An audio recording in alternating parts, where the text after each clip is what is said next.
Everyone, welcome to my channel science reporter. आज का topic है ट्रांसक्रिप्शन का, उस पर हम डिस्कस करेंगे।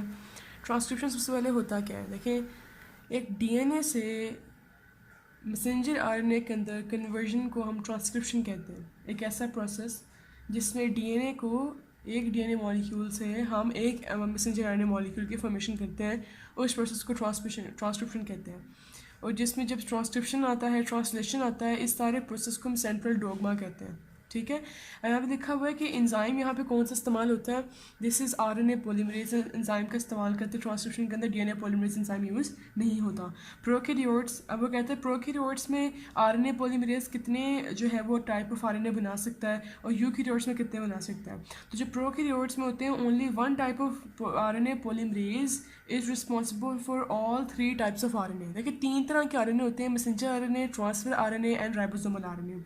तो प्रोकैरियोट्स के अंदर एक ही आरएनए पॉलीमरेज होता है जो कि रिस्पॉन्सिबल है। देखिए, होता है वैसे आम ही है कि एक एंजाइम एक आरएनए की फॉर्मेशन करता है, ठीक है, लेकिन यहाँ पे वो कह रहे हैं कि एक ही आरएनए पॉलीमरेज है जो तीनों आरएनएस बना रहे हैं। फिर वो कहता है यूकैरियोट्स में 3 तरह के, there are 3 types of RNA polymerase. Eukaryotes के अंदर 3 तरह के आरएनए पॉलीमरेज पाए जाते हैं। आरएनए पॉलीमरेज 1, ये नाम याद करना ज़रूरी है कि आरएनए पॉलीमरेज 1 किसको बनाता है, आरएनए पॉलीमरेज 2 किसको बनाता है एंड थर्ड किसको बनाता है। सो आरएनए पॉलीमरेज 1 राइबोसोमल आरएनए को बनाने में हेल्प करता है। आरएनए पॉलीमरेज 2 मैसेंजर आरएनए को बनाने में हेल्प करता है।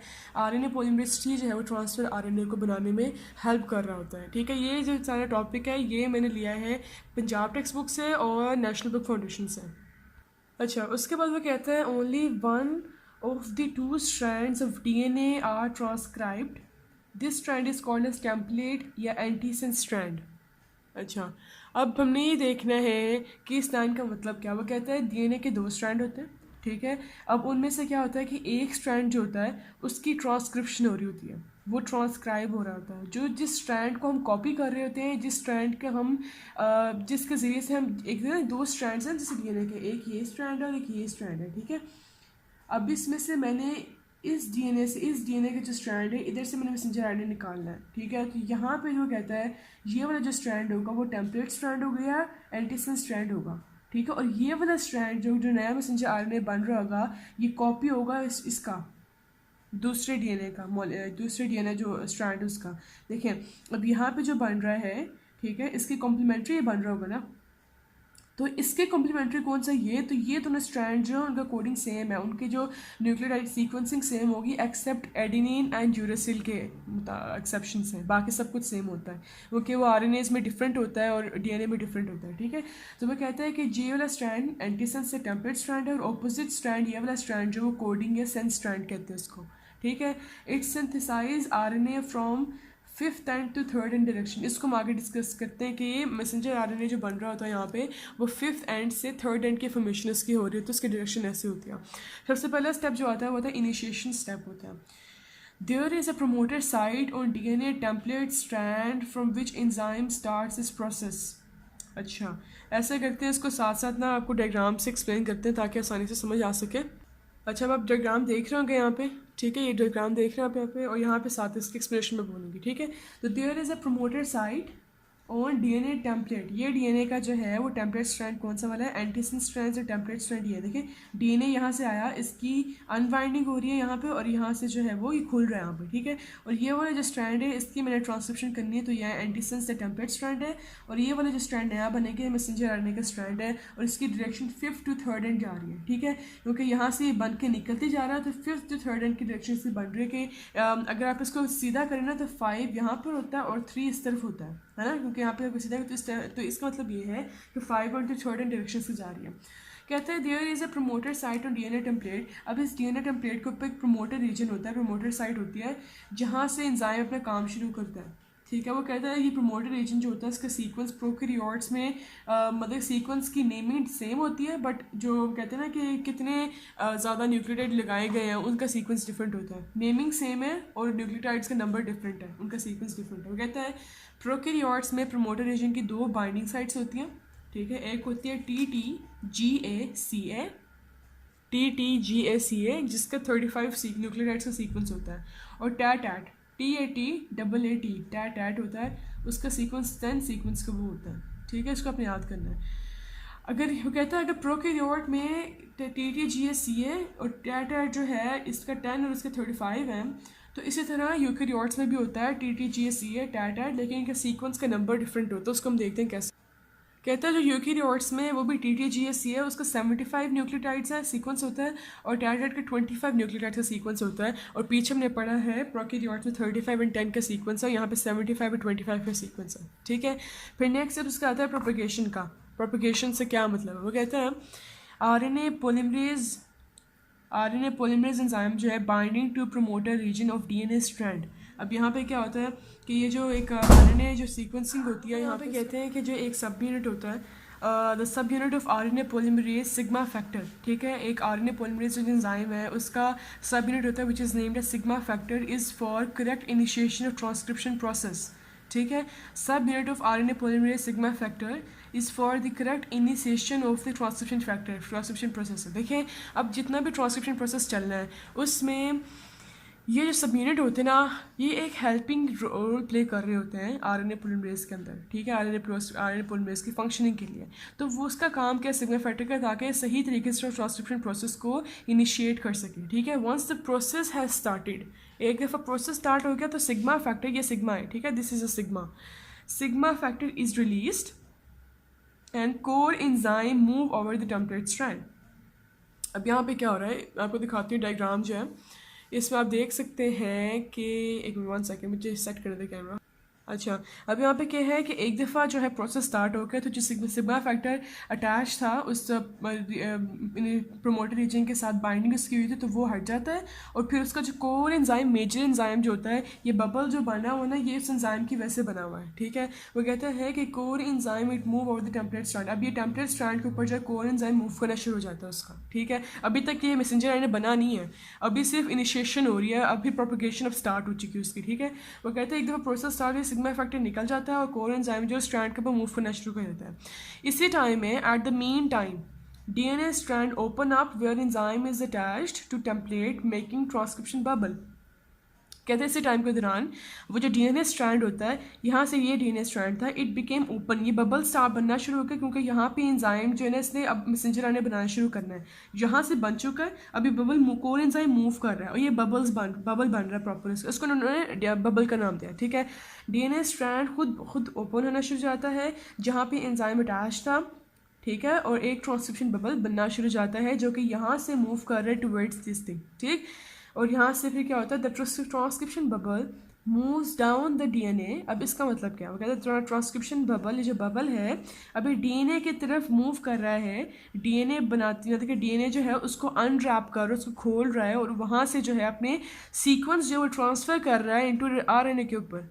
ठीक है, the transcription bubbles move from the DNA leaving the growing RNA strand protruding from the bubble.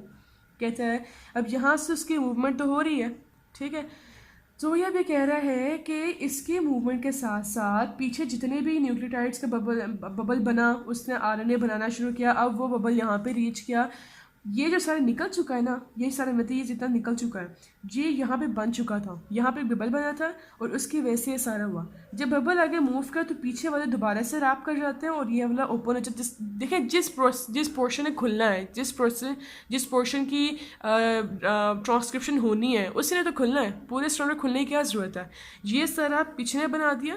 ठीक है, और ये सारा जो है वो ये बना रहा है, ये वाला बबल बना रहा है। ठीक है, वो कहता है ये RNA जो है वो बाहर निकलते जाता है और जिसने बनना होता है वो रह रहा होता है यहाँ पे। ठीक है, ये ऐसे बन रहा है, आपको मैं समझाती हूँ कैसे बनता है। ये ऐसे है कि जैसे ये वाला जो ये बंद है ना अभी, तो इधर ये ऐसे खुला था पहले। ठीक है, जैसे ये खुला था वैसे ये भी खुला था। अब यहाँ पर, और ये पहले बंद था। ठीक है, ये वाला हिस्सा जो है ये सारा पहले, ये इस चीज़ को मैं ऐसे शो कर रही हूँ और ये वाली हिस्सा जो है इसको मैं ऐसे खुला शो कर रही हूँ। यहाँ पे अब जो है वो बनना शुरू हुआ। ठीक है, स्ट्रैंड्स बनना शुरू हुए, ये इतना बन गया, अभी बाहर कुछ भी नहीं निकल रहा। अब जब ये नेक्स्ट लेवल पे खुलेगा तो ये जो एक्स्ट्रा स्ट्रैंड होगा वो बाहर की तरफ निकलना शुरू हो जाएगा। जो बन चुका है स्ट्रैंड वो बाहर निकलेगा और नेक्स्ट वाला जो स्ट्रैंड बनेगा, और सीक्वेंसिंग इसी तरह होती जाती है। आपको ये बात याद रखनी है कि यहाँ पर अगर एडेनिन है तो यहाँ पर यूरेसिल आया होगा। ठीक है, यहाँ पे थाइमीन का सीक्वेंस नहीं होगा। ये तो पता होगा C और G के दरमियान ट्रिपल बॉन्ड होता है। ठीक है, A और T के दरमियान में डबल बॉन्ड होता है, या फिर A और यू के दरम्यान में डबल बॉन्ड होता है, वो मैसेंजर आरएनए में AU होता है और जो उसमें होता है वो AT होता है, ठीक है। अच्छा, वो अब कहते हैं कि टर्मिनेशन का जो है ना वो प्रोसेस स्टार्ट हो गया, लास्ट प्रोसेस चल रहा है। Termination at the end stop signal आता है, एक सिग्नल आता है, उसको बोलते हैं stop signal. It arrive at the DNA templates, मुझे बताया था मैंने, वहाँ पे जो है वो स्टॉप सिग्नल आता है। Simplest one is a series of GC base pair. कहते हैं अब वहाँ पे ना ऐसे एक सिग्नल आया, ठीक है, जैसे ये अब ये इसका टेम्पलेट स्ट्रैंड है और ये जो मैसेंजर आरएनए बन रहा था, अब यहाँ पे एक सिग्नल खुलता है, वो कहते हैं GC बेस पेयर होता है, ठीक है, followed by the series of AT base pair. और यहाँ पर सीरीज आती हैं AT बेस पेयर की, इस तरह सीरीज लगाना है, ठीक है। The RNA form will create a GC hairpin. अब ये देखिए वो कह रहे हैं GC base pair followed by AT base pair, कि DNA के टेम्पलेट स्ट्रैंड ने बनाया है, ठीक है, DNA के टेम्पलेट स्ट्रैंड बनाया है। जो RNA है वो क्रिएट करेगा GC। अब ये जो RNA है ना, समझे, ये RNA, ठीक है, अब वो एक GC हेयरपिन क्रिएट करेगा। ये GC एक हेयरपिन है, ऐसे एक हेयरपिन इसने क्रिएट की, followed by 4 or more uracil ribonucleotide as on the DNA template. The nucleotide will be 4 or more adenine nucleotide. देखिए वो ये कह रहा है कि GC हेयरपिन आई तो यहाँ पे 4 या 4 से ज़्यादा मैसेंजर आरएनए के ऊपर यूरेसिल न्यूक्लियोटाइड राइबोन्यूक्लियोटाइड से वो अटैच होंगे, ठीक है, ये ठीक है। अब वो कह रहे हैं इसके अगेंस्ट, मतलब वो कह रहे हैं यहाँ पे अगर 4 या 4 से ज़्यादा यूरेसिल जो है वो अगर अटैच जाते हैं तो इस अगर ये मैसेंजर आरएनए की बात हो रही है तो DNA पे क्या होंगे, adenine 4 or more nucleotides will be of adenine, ठीक है, ये बात समझ आई। अगर मैसेंजर आरएनए पे यूरेसिल वगैरह 4 या 4 से ज़्यादा होते हैं तो DNA के टेम्पलेट पे 4 या 4 से ज़्यादा एडेनिन के स्ट्रैंड्स होंगे, एडेनिन के न्यूक्लियोटाइड्स होंगे, क्लियर। अब उस पर नेक्स्ट इसका आता है थोड़ा सा जो उन्होंने पैराग्राफ दिया प्रोटेक्शन के ऊपर। अच्छा, अगर हम प्रोटेक्शन की बात करते हैं in bacteria, no protection is required because simplest is the structure of bacteria. Because bacteria का देखें स्ट्रक्चर बहुत सिंपल होता है। जब मैसेंजर आरएनए बन रहा होता है तो वो निकल के साइटोप्लाज्म के अंदर डिफ्यूज़ हो जाता है और अपना सिंपलेस्ट, क्योंकि ऑर्गेनिज्म है बैक्टीरिया तो उसमें इतना वर्किंग की ज़रूरत नहीं होती, वो इजीली ट्रांसफर हो जाता है अपने डेजिग्नेटेड एरिया के ऊपर जहाँ पे उसे जाके प्रोटीन्स की फॉर्मेशन करनी है, ठीक है, जिस तरह पे उसे जाके मैसेज ट्रांसफर करना ताकि प्रोटीन जो आगे बनना शुरू हो। यूकेरियोट्स में मसला ये होता है कि यूकेरियोट्स ऑर्गेनिज्म जो होते हैं वो कॉम्प्लेक्स होते हैं, ठीक है, उसमें कैप और टेल की फॉर्मेशन होना ज़रूरी है ताकि उसका हेड और उसकी जो है टेल बची रहे, ठीक है। तो वो कहता है cap is made up of the 7 methyl GTP। ये ये एक केमिकल का नेम है। Cap is made up of 7 methyl GTP attached at the 5th end of RNA। अब जैसे ये RNA है, ये RNA है, ठीक है, इसका 5th एंड ये है और इसका 3rd एंड जो है वो ये है। सॉरी ये मार्कर इतना अच्छा नहीं है बट नज़र आ रहा होगा। इसका 5th एंड ये है, उसका 3rd एंड ये है, ठीक है। अब जो 5th एंड है इस पे आके अटैच होगी cap which is made up of the 7 methyl GTP attached to the 5th end of RNA and the tail is protected by poly A। यह जो टेल है इसके पोली ए से मिलके बनी है, पोली ए, ठीक है। ये these caps and tails protect the RNA from several nucleases and phosphatases enzymes, ठीक है। वो कहता है अब ये जो कैप और टेल होती है ये RNA को डिफरेंट एंजाइम्स प्रेजेंट होते हैं यूकेरियोटिक बॉडी के अंदर, यूकेरियोटिक ऑर्गेनिज्म के अंदर, जिसमें न्यूक्लियस फॉस्फेटेसेस होते हैं। अगर ये ना हो तो उनकी वजह से जो है वो एंजाइम, ये जो RNA जो बनाया है इतनी मुश्किलों से वो ख़त्म हो सकता है, वो मतलब उसको खा सकता है, ठीक है, जो ये एंजाइम्स हैं। तो यहाँ तक है सारा ट्रांसक्रिप्शन का प्रोसेस, ठीक है। इंशाल्लाह नेक्स्ट वीडियो बनेगी ट्रांसलेशन के ऊपर, उसके बाद जेनेटिक कोडिंग के ऊपर। तब तक के लिए अपना ख्याल रखिए, मुझे इजाज़त दीजिए, अल्लाह हाफिज़, शुक्रिया।